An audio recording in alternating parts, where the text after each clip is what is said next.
Hey guys, welcome back. So right now it's 8:44 a.m. Eastern Standard Time. Still really early. Markets doesn't open till another roughly 45 minutes, but I might be done. Now I'm gonna watch the market open, be kind of calm, and see if maybe I'll trade some aggressive setups, or let's say good clean front side setups.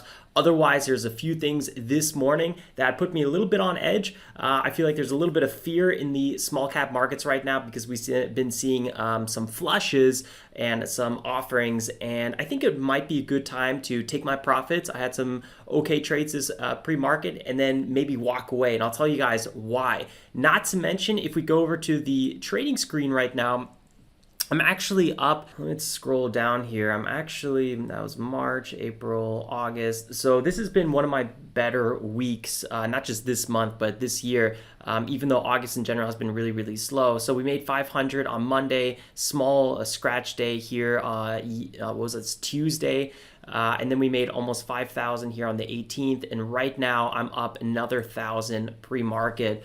Mainly on SNOA, which really came down to one or two trades that really put me back on the board. I did like 5 trades, and there are, I made like 1-2%, and then I lost 1-2%. It was constant back and forth. SONN, I tried a few trades on, and it didn't work. So let me talk about the tickers I traded today, and then what I'm also seeing in the market right now that I think is going to create a lot of fake outs and a lot of sketchy follow-throughs. So we'll talk about that near the end. All right, so first of all, SNOA, let's talk about this one, the ticker I'm up on the most. Okay, let me zoom in here, make sure everything's looking good. This is a 5-minute chart. This is the 4-hour chart, which usually I change to the daily chart a little bit later. And but right now I like the 4-hour chart because it shows me pre-market and it shows all these big resistance zones that I mapped out on the daily. Anyway, we had a nice little aggressive front side move here. I didn't trade this first pullback. That's unfortunate. It was a 30% plus, almost 40% move. I did trade this first pullback, but I didn't. I barely walked away with money. It was like a $200 win.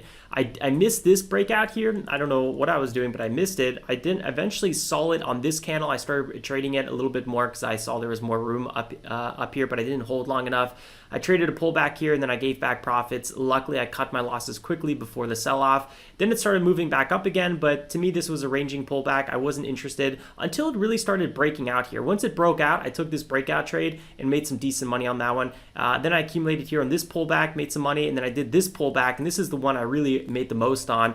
I was long almost $20,000 at this point, and I think I walked away with like 3 or 4%, but that racked me up like $600 there alone. I traded one more pullback here, but I was quick to trade this one, and then I didn't really want to touch it anymore. In this area, I felt like we were, check this out, $9, $5, and $10. Check this out on the daily. There's huge resistance here. So I wasn't really interested to get more aggressive in these areas because the next point of resistance is roughly 12. And I don't know, I felt like we already had, 3 big moves here, and I just felt like this was getting a little bit top heavy.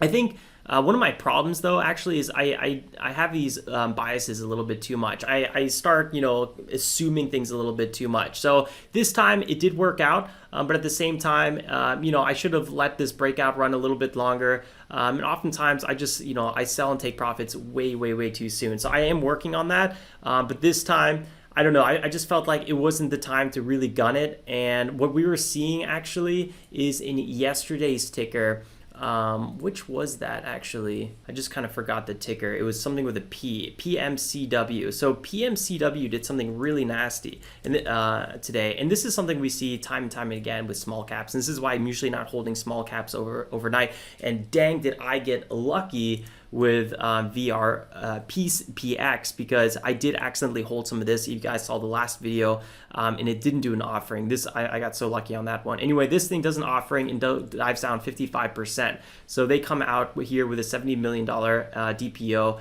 direct offering, secondary offering. It's nasty. Basically, whatever you own percentage-wise in the company, your equity in the company just drop significantly. Now, when small caps do this, they often sell off drastically, 40, 50, 60, 70%. But when large companies do it, it doesn't really affect it, right? If Tesla, which is like what, $700 billion company, give or take, depending on the day, if they raise like $100 million in capital, it doesn't really matter. The stock goes up and down, 2 to 3%, and it just instantly recovers, right? It's not a big deal. Well, not up or down, it goes down.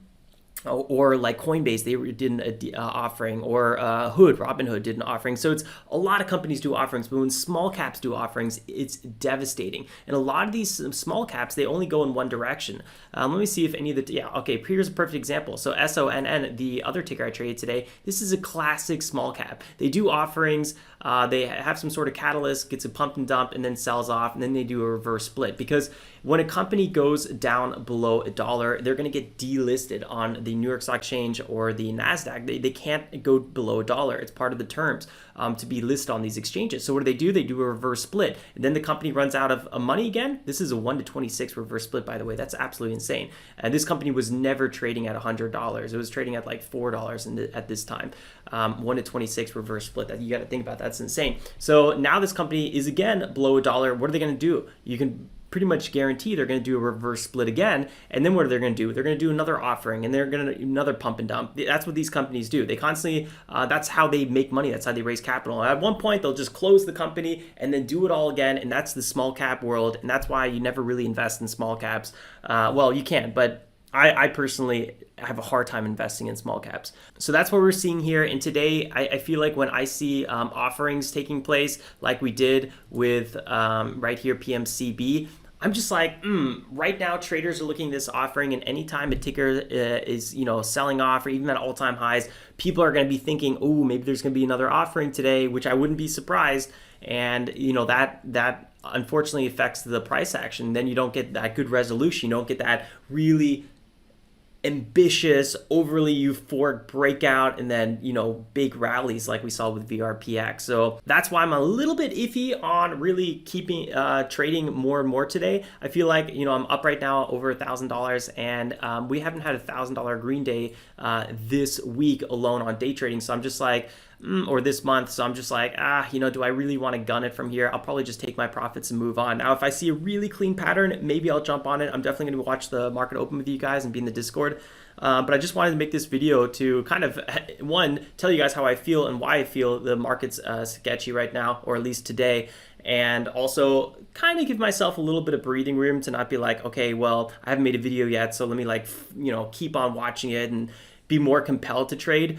Sometimes I like to put this behind me a little bit, so it's also like a little bit of personal mental freedom in a way. Anyway, talking about SONN, this is the other ticker I traded today. I originally traded some backside moves here, which actually ended up working out pretty well. The problem was I took profits right here, right before the reversal. So small loss and then a small win, but it couldn't, just barely missed that move. And then I traded a little bit of a breakout above the 9 EMA, but I sold too soon on that one again. But either way, this was kind of backside ticker, not really too interesting. I think actually SONN could be an interesting open if it holds 1.5.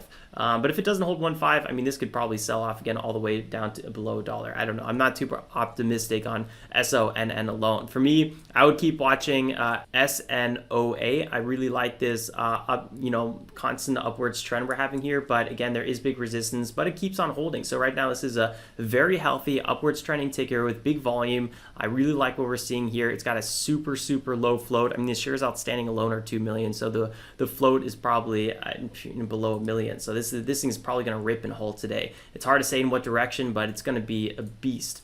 For sure. So that's why I'm going to be watching it with you guys. Anyway, we're coming up to some more, we're finding support here on SNOA. So let's see where we go. Maybe we're going to run back to 12.